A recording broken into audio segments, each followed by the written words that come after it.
Hi, I'm Richard Sklar from Sklar Associates. Scam artists often target the emotionally and financially vulnerable.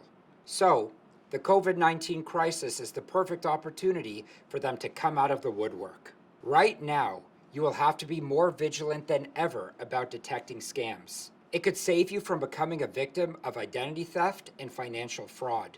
The Financial Consumer Agency of Canada is warning Canadians to be careful of suspicious phone calls, text messages, and emails now and in the future upcoming months.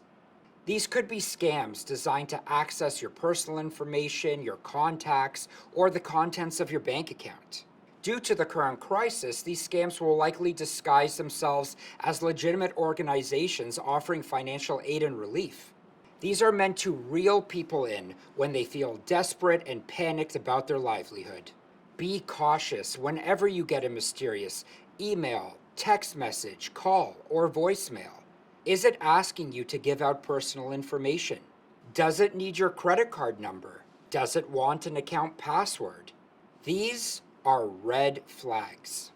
A legitimate source, like your bank or the Government of Canada, will never ask for you to give out this information over text or email. Don't respond. Don't click on the links. The best thing that you can do is block the contact and delete the message. Another good way to spot a scam is to take a close look at what the message is offering. Maybe it promises financial aid without the stress of filling out an application. Maybe it promises to wipe away your debts.